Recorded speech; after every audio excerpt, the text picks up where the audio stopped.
Hey everybody, it is Monday, November 27th. Welcome back from this holiday weekend. You're listening to the Mo News Podcast. I'm Moshe Wanunu. And I'm Jill Wagner. This is the place where we bring you just the facts. And we read all the news and read between the lines so you don't have to. Jill, how was your Thanksgiving? Moshe, put a fork in me. I am done. It's just so before much the pod, food. Just before the pod, Jill was lamenting. She's like, Moshe, I don't know if I can record this podcast 3 days later. My stomach still hurts. It was just, you know what it is? It's not just one big meal. I feel like it was 4 full days of just eating and family. And it was wonderful. And calories don't count during the holiday, they say. Okay. Tell that to my pants. That's what the doctors told me. Tell that to my clothes that no longer fit. Wait, so how was your first Thanksgiving with Olivia? Little turkey. She did very well. I mean, mind you, she's not, we're not near solids yet, but she was the star of the show. It was very nice. It was very nice. We stayed relatively close to home. We were at my mother-in-law's, Mel, who put together a very nice Thanksgiving. So very much enjoyed that. And we've already upgraded the mini crib that we've had for her to a slightly larger crib because she's already starting to like turn around in there and stuff. So it's pretty remarkable how you guys all told me this moves quickly, and already we're like, okay, time to make the crib a little bit bigger. Before you know it, she'll be off to college. We're actually touring campuses this spring, Jill. I figured. Can never be too early. All right, well, tons of news. So let's get to it here. A lot of developments in the Middle East. Dozens of Israeli hostages are now back in Israel. Palestinian prisoners also released as this deal enters its 4th and final day. So what comes next? Staying overseas, a surge in respiratory illnesses in kids in China, and concerns that it could be a new virus. Yeah, we'll have what China and the WHO are saying about it. Sound familiar? 2023 doesn't need 2020's news, okay? No. To be totally clear. We have some good news so far. We think we'll tell you about it. Back here in the U.S., 3 Palestinian students were shot in Vermont. It is being investigated as a hate crime, what we know so far. And Derek Chauvin, remember him? He was convicted in George Floyd's killing. He has been stabbed in prison. Just the latest incident in the federal prison, Jill. We'll talk about what's going on. And in some lighter news, Black Friday shoppers hit a record when it came to U.S. online sales. And today is Cyber Monday. We have a special Mo News Premium Cyber Monday special we'll tell you about. Plus pickleball, but make it quieter. There are some serious efforts underway to keep America's new favorite pastime at a slightly lower decibel. Plus, Moshe is on this day in history. Your clue today, Jill, you were working as a waitress in a cocktail bar. Don't you want me? Oh, I know where you're going with this. We'll have a little bit of 80s music history, Jill, and we'll go back to the Crusades and, a typical on this day in history. Okay, so let's start in the Middle East, where the 4th and potentially last day of a temporary ceasefire is underway. Over the weekend, over 3 consecutive days, the Hamas terror group released 40 Israeli women and children that they had been holding hostage for the last 7 weeks. Powerful, emotional scenes played out in Israel as families reunited after weeks of uncertainty, hugging and kissing for the first time since the terror attack. In many cases, though, the reunions are bittersweet. Hostages witnessed, in some cases, the murder of their family and friends as they were abducted by Hamas to the Gaza Strip. In other cases, they didn't quite know the fate of some of their family members, only to find out this weekend that they were killed or still remain hostage in Gaza. In exchange, as part of the deal, the Israelis released about 120 Palestinians held in its prisons for various offenses. Hamas had demanded 3 prisoners for every 1 hostage released. Back to the hostages, Sunday's release included an American, Abigail Edan, who turned 4 years old while in captivity on Friday. President Biden had been pushing for her release, as well as for the other 9 Americans who are still in Hamas custody. Also released was Emily Hand. She's that 9-year-old Irish Israeli girl. Her father, Thomas, had been particularly outspoken, and his story really just gut-wrenching. So she was at a sleepover at a friend's house when she was kidnapped along with her friend Hila and her friend's mom. Hila and Emily were released, although Hila's mother remains hostage. Thomas, though, if you remember, he had done an interview early on in the war. And at the time, he was informed that Emily was killed. And he said through tears that he actually preferred it that way because he wouldn't want her to be a hostage under Hamas, given the cruelty and what she could possibly be experiencing. But it turns out that it was a case of mistaken identity. So she was actually alive and taken hostage. And now she is released and they are reunited. Yeah, some really incredible video came out over the weekend of Thomas and Emily reuniting, as well as Emily with her siblings. Jill, just so many incredible stories. One that we've mentioned on the Instagram feed, the story of Mayan Zin. She's the mom who put out an op-ed piece in the Washington Post last week, demanding that she be taken to Gaza to be with her daughters. If she can't be with her 15-year-old and 8-year-old daughter, she wants to go to them. Those two girls were among those released on Sunday. Daphna, who's 15, Ella, who's 8. They were released to their mother. Tragically, though, during the October 7th terror attacks, they witnessed their father being killed by Hamas. Their mother, of course, Mayan, survived, has been particularly outspoken, and they are all now reunited. So, you mentioned it. In many cases, these reunions, powerful to watch, but bittersweet, given that these children or even these adults are finding out they don't have a home to go back to, and in some cases, some of their relatives or loved ones are no longer alive. And in a bit of a surprise this weekend, beyond the Israeli women and children that were released, another 18 hostages as well. They're citizens of Thailand, the Philippines, and Russia. So those countries had basically struck a separate deal with Iran and Hamas for the release of their citizens.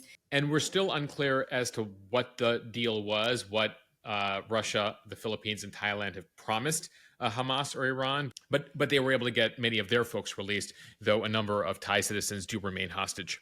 There are a lot of Thai citizens that work in Israel. Either they work in the farmlands or they work as caregivers or caretakers. So very notable that so many were also taken hostage. Now, this temporary ceasefire agreement, opening the door to the initial exchange of the hostages for prisoners, was the most significant diplomatic breakthrough in the war since Hamas's surprise attack on October 7th. We learned late Sunday that Hamas is hoping to extend this ceasefire beyond the first 4 days. Hamas currently has 177 hostages remaining. Israel is demanding 10 hostages a day as part of that initial agreement. It is estimated another 60 or so children and women who are not soldiers are still being held. So that could take us through the week. Yeah, they basically agreed to this 4-day deal with the option to extend it day by day. The Israelis demanding at least 10 hostages a day. Of course, Hamas demanding 3 prisoners for every 1 hostage. So we'll see if that continues. Jill, that's certainly something we're all going to be closely watching today. And things kind of were very touch and go over the weekend. On the second day of the exchange, the whole deal almost fell completely apart. It required the Egyptian and Qatari governments to go into Hamas and demand that they abide by the agreement. So if this continues, they'll continue to do the exchange for the women and children.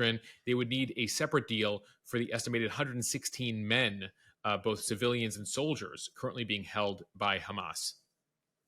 Jill, you mentioned on the Palestinian side the prisoners that were released from Israeli prisons. There were a number of celebrations over the weekend.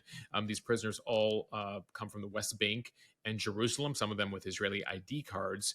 A number of the prisoners were women, including the woman who had served the longest time in an Israeli prison, held for a whole variety of crimes, some for attempted murder and stabbings, one for an attempted suicide bombing, others for supporting terror groups, and then a number of teens, ages 15 to 18, who had been arrested for throwing explosives or, in some cases, rocks. Palestinian prisoners in Israel are a huge issue among the Palestinian people.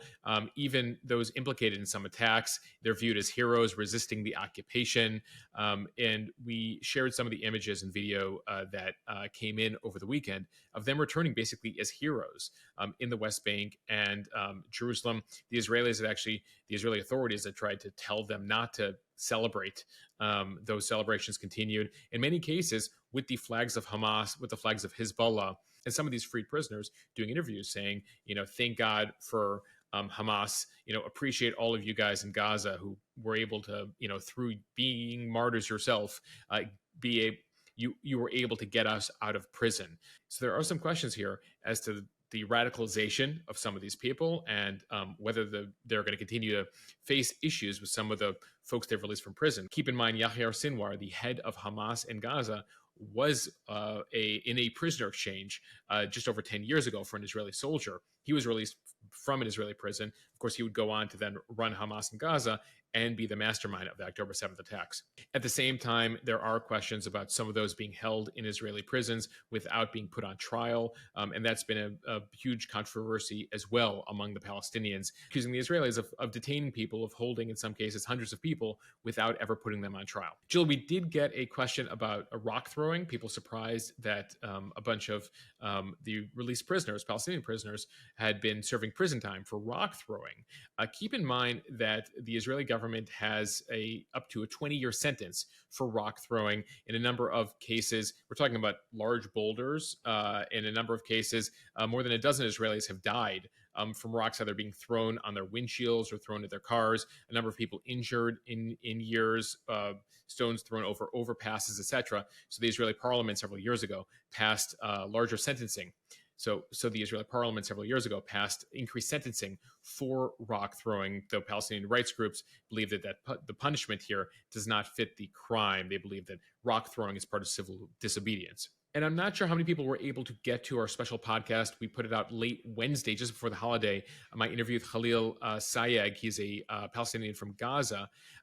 One thing that came up, and it's something that we saw over the weekend, Jill, the popularity of Hamas. He's talked about how, basically Palestinians in Gaza, where Hamas has ruled for 16 years, are frustrated with the group, are over the group, don't love being led by their authoritarian leadership. But Hamas, at the same time, increasingly popular just a few miles away over in the West Bank, where the Palestinian Authority is viewed as corrupt, Hamas seen as gaining traction. And you certainly saw those images over the weekend with Hamas flags being flown above the Red Cross buses that were bringing home the prisoners, people thanking Hamas, people looking forward to Hamas, saying they're going to be part of the resistance with Hamas. And so the fact that West Bank Palestinians who have not been led by Hamas, intrigued, Hamas curious, if you will, given that they're not happy with the Palestinian Authority there. So that's something definitely to watch. So that's the exchange. Jill, one other key aspect of this, of course, the humanitarian aid component over the weekend. Humanitarian aid led into Gaza the last few days, including northern Gaza. Several hundred trucks came in with water, food, and much needed fuel. Yeah, over 1.7 million of the 2.3 million people who live in Gaza are now homeless, according to the UN. Shelters are overcrowded and they're at more than 4 times capacity. The South has also been increasingly targeted by Israeli airstrikes in recent days that have killed and injured non-combatants.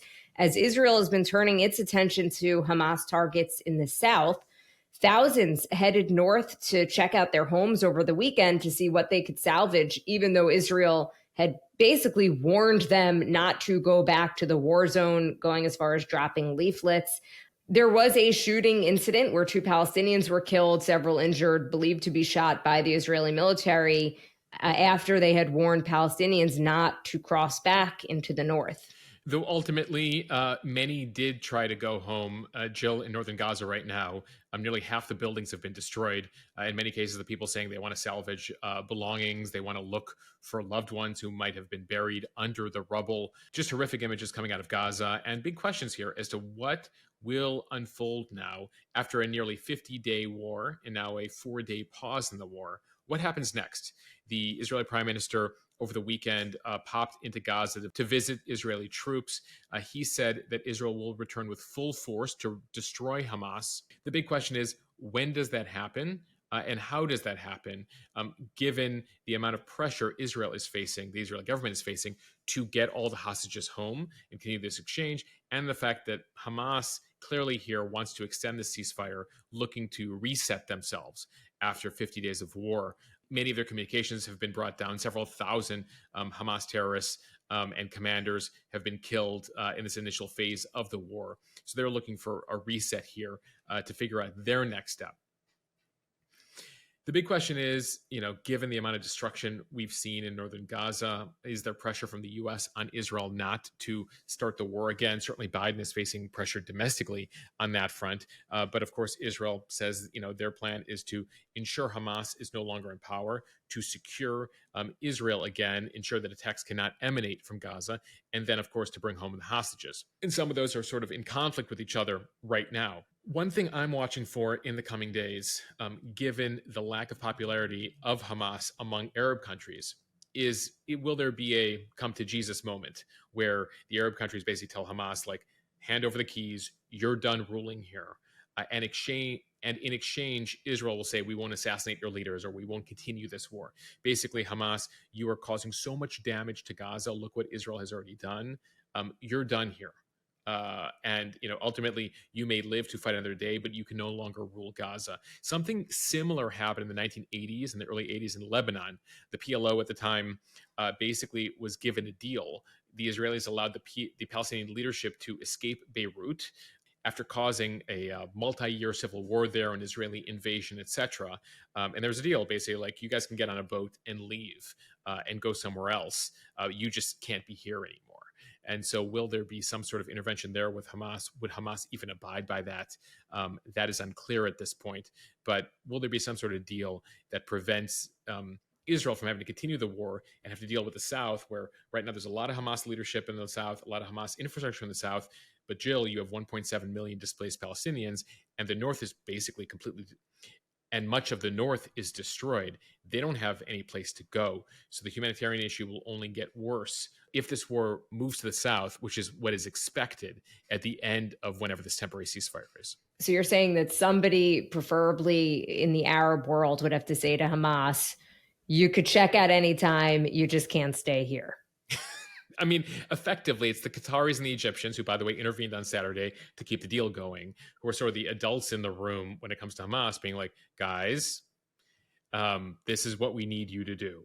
And, in exchange, does Israel not immediately assassinate their leadership or continue basically, this all-out war they have going on in Gaza? Because, Hamas doesn't really care about the Palestinian civilians. They've made that very clear, right? But the rest of the Arab world does. So can there be some sort of bargain struck there, some sort of power sharing? But of course, that then goes against Israel's priority, which is destroy Hamas. So like many things that we see in warfare, ultimately the way to end a war, you typically need some sort of compromise, even regardless of who started it, who was in the wrong initially, etc. If you're going to end the thing, ultimately no one's ever going to get everything they want. And so ultimately, what will that deal look like? And that's something that we're going to look out for in the coming days, especially as much of the world doesn't want to see a return to hostilities here. But of course, the Israelis, have a lot that they still need to accomplish.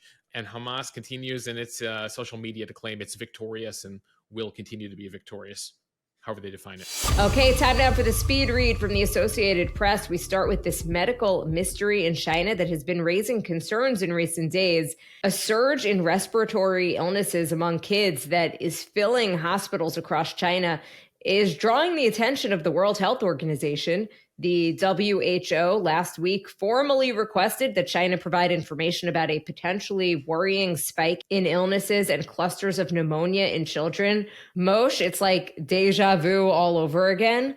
China responding that there is nothing new to worry about, telling the World Health Organization that the surge in infections is being caused by the flu and other known pathogens, and not by a novel or previously unknown virus, like, for example, the coronavirus, which was previously unknown and novel. China had one of the longest lockdowns in the world. So this is their first full winter where people are no longer locked down and getting infections. They added that recent clusters of respiratory infections are caused by an overlap of common viruses like the flu virus, RSV, adenovirus, as well as bacteria like pneumonia, which is a common culprit for respiratory tract infections. I mean, we did see something similar here over the last few winters. Yeah, and that's what China's saying, is that this is basically what you guys had in the US last year with RSV, with flu. You know, a lot of kids that were basically cooped up for a couple years, getting out there and having their first winter with all of these viruses. So at the same time, though, these outbreaks have swamped some hospitals in northern China, including in Beijing. That's where health authorities have actually asked the public to take children with less severe symptoms to other clinics and facilities because the hospitals are so swamped. So these images clearly drawing concern, clearly making people feel like, oh my God, this is deja vu from 4 years ago. And keep in mind that the emergence of new strains or other viruses typically starts with undiagnosed clusters of respiratory illness, a la COVID 19. Both SARS and COVID 19 were first reported as unusual types of pneumonia.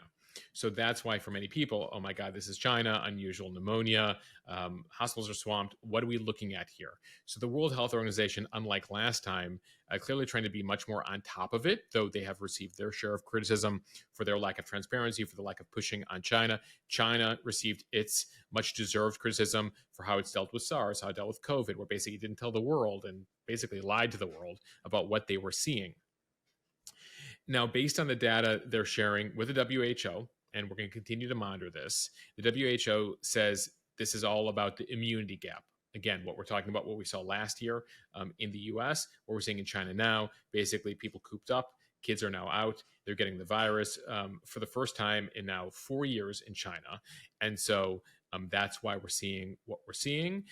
That's the data WHO has. We'll continue to remain on top of it because, again, the track record here with the Chinese government and the World Health Organization, a little shaky. But let's hope this time the WHO is looking at some real data and not minimizing it in any way. And clearly, you have a lot of folks here in the US that are much more on top of it this time, watching what's happening. From the Minneapolis Star-Tribune, Derek Chauvin, the former Minneapolis police officer who was convicted of murdering George Floyd, was stabbed in prison by a fellow inmate on Friday. The Federal Bureau of Prisons confirming that an inmate at the Tucson prison was stabbed by another inmate Friday afternoon. Chauvin required life-saving measures before being rushed to a hospital emergency room nearby. Authorities say he is now in stable condition and is expected to survive the attack. The facility where Chauvin was stabbed has about 400 inmates. It is referred to as a, quote, dropout yard. It is one of several special protective units within the Federal Bureau of Prison system that houses informants, people convicted of sex crimes, former gang members, and former law enforcement personnel. These specialized facilities are supposed to provide an additional measure of safety for high-profile inmates, less politics amongst the inmates. These specialized facilities are supposed to provide an additional measure of safety for high-profile inmates.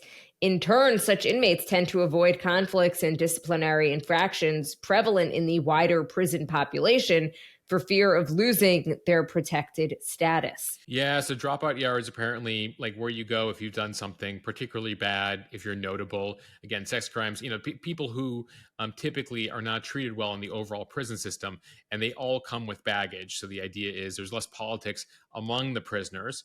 Doesn't seem to have helped Chauvin here. Clearly has a target on his back over the George Floyd killing. His lawyer, actually, Chauvin's lawyer, had expressed concerns about his safety in this facility, saying he should be kept separately from the rest of the prison population. It's something that was done in the state prison in Minnesota, but not done federally here. And it does come as there's a lot of scrutiny over incidents in the federal prison system. Jill, we've been reporting on it. The assault comes less than 5 months after Larry Nassar. He's the doctor convicted of sex abuse of the female gymnast. He was stabbed multiple times at a federal prison in Florida earlier this year.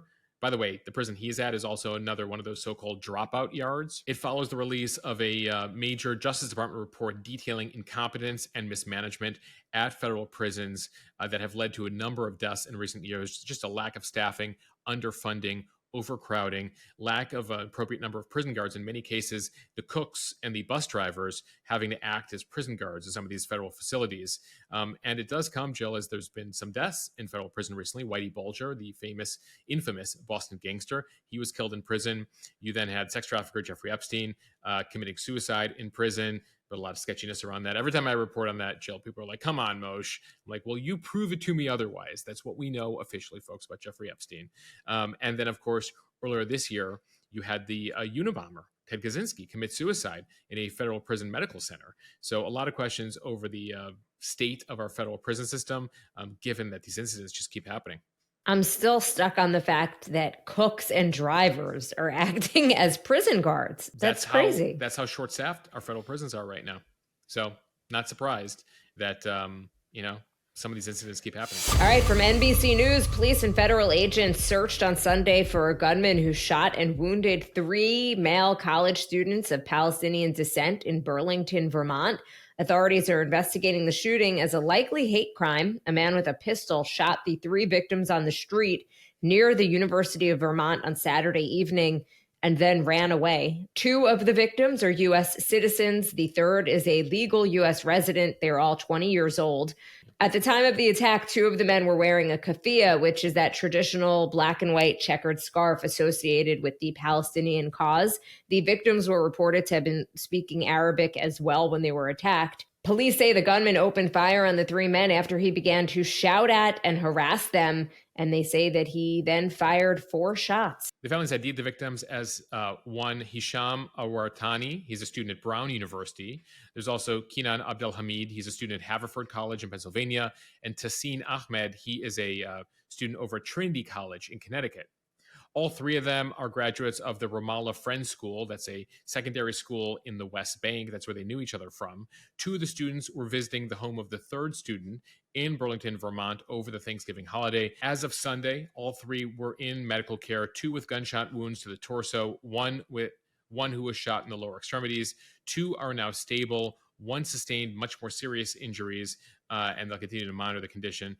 Jill, as of late Sunday, still no word on any details on the suspect. Okay, now to some business news from CNBC. Black Friday e-commerce spending popped about 7.5% from a year earlier, reaching a record $9.8 billion in the U.S., according to an Adobe Analytics report.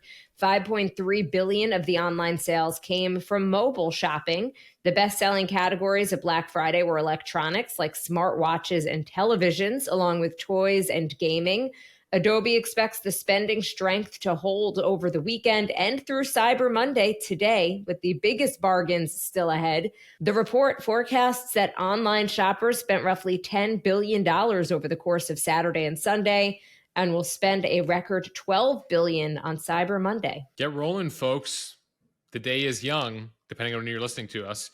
The momentum was already set on Thanksgiving Day, which saw a 5.5% increase from last year, with $5.6 billion spent just on Thanksgiving. Separate figures from Salesforce show that on Thanksgiving alone, they believe that actually $7.5 billion was spent, and Black Friday saw $16.5 billion in sales. Jill, people clearly, despite inflation, despite increased credit card debt, still getting out there and spending. According to a new Deloitte survey, 95% of Americans say they plan to holiday shop. That is up from 92% last year and 88% in 2021, coming out of COVID there. So hope none of you are friends with the 5% who don't plan to holiday shop this year. 95% of Americans plan to holiday shop. Right now, the average that people plan to spend on their holiday shopping, just over $1,600, $1,652 on their holiday shopping this year. That's the average, Americans tell surveyors. Maybe I'm just not doing it right in my house. It doesn't even come close to that. Jill, it's not how much you spend. It's the meaning behind the gift. We should make note, we had a Black Friday sale for Mo News Premium over the weekend that did great. And rest assured, there's a Cyber Monday special for all of you to join Mo News Premium right now. 40% off, just $50 a year for Mo News Premium. You could also give the gift of Mo News Premium over at mo.news. It allows you to support what we're doing here, support this podcast, but also get access for an entire year for just $50 to our Mo News members Instagram account, where we answer your questions daily, as well as our premium pod, where we release episodes first, as well as release exclusive episodes. You can do that all over at mo.news/premium. Remember, the code is CYBER50, one word, to ensure you get Mo News Premium for an entire year for just $50. Look at you, Mo News. You know what? I realize actually that the reason that I don't spend that much on gifts, as I was pondering this while you were talking, is because I actually make very personalized photo gifts. That's kind of my thing. I make calendars and mugs, and I spend an obscene amount of time on it, like way more than any human should spend on making that type of stuff. So I think that is my excuse for why I Time don't is money, wind up Jill. The amount It's of time you true. put in worth way more than $1,652. I think Priceless, so. one might say. And finally, from Axios, fearful that noise complaints are putting a damper on the nation's seemingly limitless zeal for pickleball, the sport's governing body has created a, quote, quiet category for new products and even invited manufacturers to start innovating. Fights over the high decibel level of pickleball have gotten the sport banned at city parks and homeowners associations. So USA Pickleball has hired acoustic experts to come up with sound barriers and other noise solutions for public pickleball courts, making considerable investments in the issue over the last 15 months. It has also created a quiet category for equipment that delivers essentially 50% or less of the acoustic footprint of equipment commonly sourced and used in community parks, according to the organization. One official saying at first they were concerned that the technology required to reduce the acoustic signature would significantly change the nature of the sport. But in the end, they say we came up with the specs that we were comfortable with because they needed to be achievable. If it was, they said too low a target would be too difficult and present engineering challenges. And they also needed to be meaningful. All right. Shh. It's pickleball time. We're gonna treat it like golf and tennis now, folks. Apparently, USA Pickleball last week announced the certification of the first product in the quiet category called the Owl Paddle. It's certified to be 50% quieter than normal pickleball paddles. Say that 10 times quick. Pickleball paddles. Apparently, standard pickleball paddles, Jill, register, they believe 1200 hertzes, a near harmful decibel range of 85 plus. Just to put that in basic terms, 80 decibels is the typical level of an alarm clock or a vacuum cleaner. A power tool clocks in at 90. So that's what apparently it sounds like as people are playing pickleball, and which is why they're getting all these complaints. So they're trying to make pickleball slightly quieter and slightly more tolerable for the non-pickleball people out there who, aren't ready for the surge that has happened in pickleball these last couple of years. I told you I played pickleball for the first time a few weeks ago. I didn't notice that it was particularly loud, but I guess I was just in that environment. Maybe if it was next to a neighborhood or something. I don't know. I didn't pick up on it being so loud like that. Jill, I'm headed to Florida in a few weeks around the end of the year where we'll be partaking in some pickleball. I am now going to pay closer attention to how loud or not loud the sport is and see if this is really an issue. But apparently pickleball has gotten the message here from some folks that they need to just make it a bit quieter. All right, Jill, now time for On This Day in History. As we sometimes do, we begin about 1,000 years ago today. It was November 27th. The year 1095, Pope Urban II made perhaps the most influential speech of the Middle Ages, giving rise to the Crusades. He called on Christians in Europe to begin to wage war against Muslims to reclaim the Holy Land. It would turn into the First Crusade. Nearly 100,000 people would take him up on his call to take back Jerusalem for Christianity against Islam. They would be successful in that crusade. It would go back and forth. There would end up being 7 crusades over 200 years. Ultimately, Islam would reclaim Jerusalem after that last crusade. But Jill, I thought we should make note of it because we keep talking about that neck of the woods on the podcast, and just, important context going back 1,000 years on this day in history. All right, to some lighter topics now. Turning 99 years old today. Many of us watched it on Thursday. I don't know if you did, Jill. The Macy's Thanksgiving Day Parade. Sure did. On this day in 1924, the first Macy's Thanksgiving Day Parade was held in New York City. Jill, they didn't have balloons until 3 years in, but I got a hold of an ad for that first Macy's Thanksgiving Day Parade for 1924. They promised a tremendous pageant of tableaux, comedians, tragedians, elephants, bears, camels, monkeys, clowns, brass bands, and everything that makes a real circus parade so dear to everybody. Sounds like must-see TV, although there was no TV. No, elephants, bears, camels, monkeys, clowns. Now we just have some oversized balloons. But your Macy's Thanksgiving Day Parade on this day in history. On this day in 1895, through the wheel drawn up by a man named Alfred Nobel. Sound familiar? He was a Swedish chemist, engineer, industrialist who invented dynamite. he established in his will the Nobel Prize, which of course is given out in several categories, including peace. Ironic for a guy who developed dynamite. And on this day 50 years ago, in 1973, the U.S. Senate voted overwhelmingly in favor of making Gerald Ford the vice president of the United States. At the time, Richard Nixon's first VP, Spiro Agnew, had resigned. He was charged with bribery related to his time as governor of Maryland. He resigns as vice president. Nixon ends up nominating Gerald Ford to be vice president. And then a little over 8 months later, Gerald Ford becomes the next president of the United States, as Nixon then resigns. All right, now to a little music history. Don't you want me?